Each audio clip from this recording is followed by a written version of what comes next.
did it to just warm you guys up. So, good morning, everyone. Let's compete with Luktay Bhai one more time. Good morning, everyone.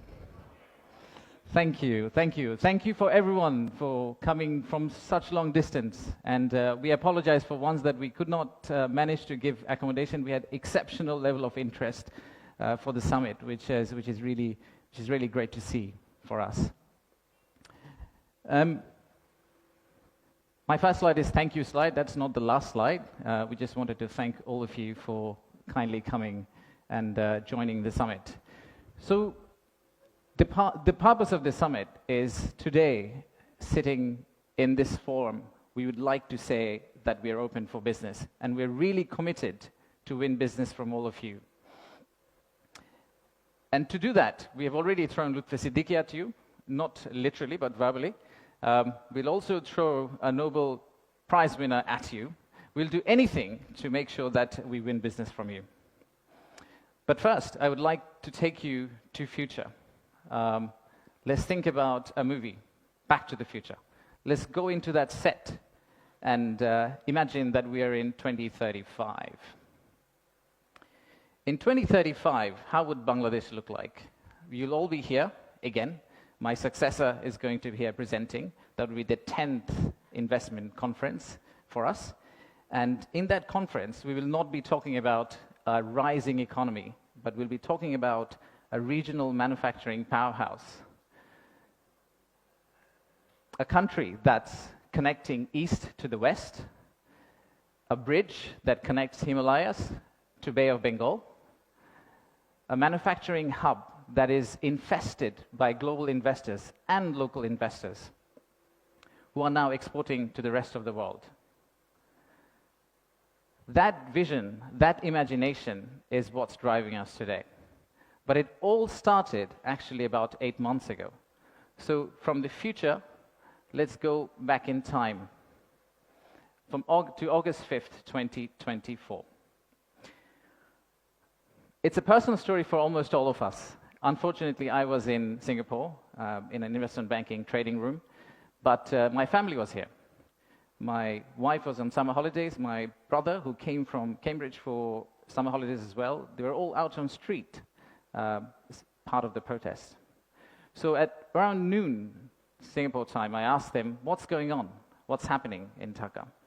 So what they did was they were part of a crowd. They looked forward, they took a selfie. A photo what's ahead of them, and they turned back and took another photo of what's behind them. So this first photo was what was ahead of them, and this one was what was behind them. So we need to digest exactly what happened at that time. The young population, the entire youth, was out on street, demanding transparency, demanding opportunity, demanding democracy, demanding freedom of speech. And that's what has brought us here today.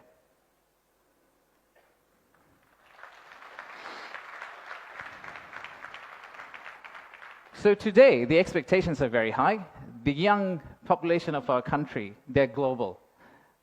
Unlike us, they're used to tweeting, they're used to looking at TikTok and looking at Singapore and Bangkok. So they don't want Dhaka to be Dhaka 2.0. They actually want Dhaka to become Singapore and Bangkok in 5-10 years' time. So how do we get there? That's the expectation we have. How do we get to Singapore and Bangkok within 5-10 years? How do we unlock the energy that we got during the August Revolution? How do we harness that energy and convert it into employment generation and industrialization? The story for Bangladesh was always there.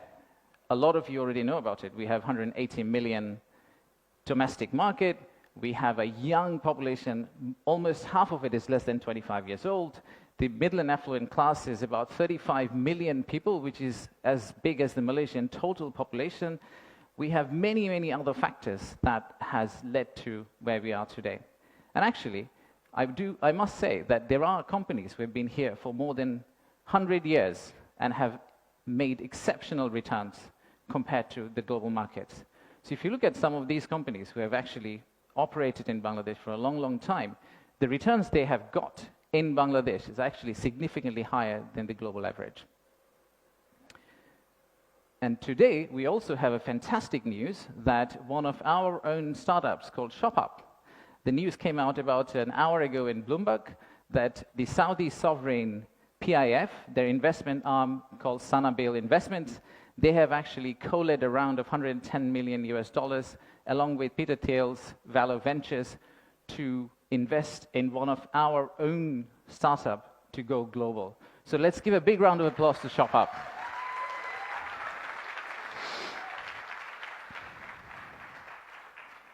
So that's today. That's today. So what's tomorrow? How do we go from here to the vision we have for 2035? So this $180 million story, or 180 million people story, is not enough. I think we need to redefine market. We believe the market is actually much larger. When we talk about market, we should be talking about a much larger regional market which you could potentially serve out of Bangladesh. You set up your factory here, you export out to all these markets.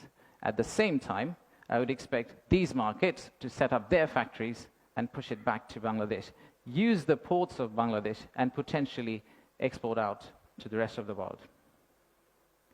So the narrative that we've had of why invest in Bangladesh is not really a domestic market 180 million story. It is a regional story, and it's a global story. To further strengthen ourselves, we have decided to enhance our port capacity. In Chittagong area, what you see now, we are actually tripling that within the next few years, which is essentially allow this region to consider Bangladesh as one of the biggest logistical hubs. However, that's not all. We need to do a lot more. So at the beginning of interim government's period, we actually decided to talk to more than 200 CEOs and entrepreneurs who actually are doing business in Bangladesh today. And we wanted to understand how can we convert our critics into our ambassadors. They are the only ones who could potentially bring business for us. They are the only ones who, if they travel abroad and say Bangladesh is a great place for business, that's when we are likely to get more investment. So we divided all their complaints into two groups, or the solutions that came out of their complaints. The list of challenges are very long. It's from the Earth to the moon and back.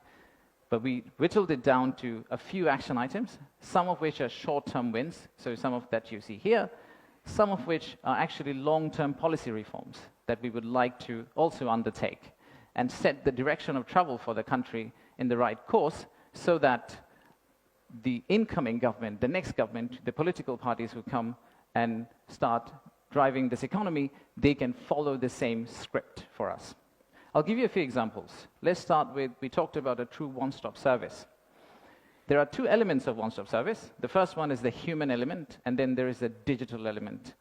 In the human element piece, what we have decided to do is we are going to co-locate the primary agencies, the high touchpoint agencies for our investors in one location.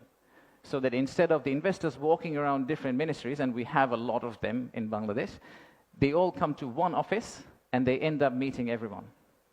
We've also decided, like banks, and I am from banking, I guess that helped, that we are going to set up a relationship management team under BIDA. What it would essentially do is, just like a corporate banking, relationship banking manager, he would hold hand of the investor and walk them around the landing process. Let's take another example. Our friends in National Board of Revenue helped us set up the authorized economic operator. It's essentially the green channel, or widely known as the green channel setup, where if you're a good customer, you are able to circumvent some of the custom checks and fast-track your process through the ports. That has been picked up as one of the biggest challenges that we have, the time it takes to go from your factory all the way to your customer. And finally, let me show you one more example of policy change. So as you all know, there are many government agencies. We also know there is private sector. The dialogue between private sector and government agencies has not necessarily always been the most collegial. So how do we break that apart? The first thing we need to do is to club the government agency into one. We need to show one face.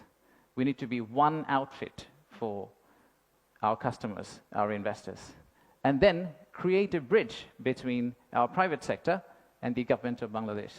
So what we are planning to do is to set up a private sector advisory council that will actually counsel the head of state directly on a regular basis, essentially voicing the changes that they would want to drive the economy forward. So these are some of the examples of what we are planning to do. And if we are able to do that, we do believe that we will get to the end, the vision we have for 2035. Now, of course, there are many, many other factual reasons, statistics, tables, Excel files that I can share with you to tell you why you should invest in Bangladesh. In fact, the next slide will have a QR code which you can scan and download, which will have essentially this presentation. So you didn't have to take the photos of the presentation, by the way. You will have this presentation, and you will also have an appendix of facts and figures and why we think competitively we're actually in a very better place than our competitors. So please watch out for the QR code. But before I go there, I would really like to finish off with this. There are economic reasons to invest in Bangladesh, but I really don't want you to invest in Bangladesh for the economic reasons. If you really think about investing in Bangladesh, think about investing in Bangladesh because of the transformational journey you're going to be part of. For the odd mixture of warmth and resilience our people have,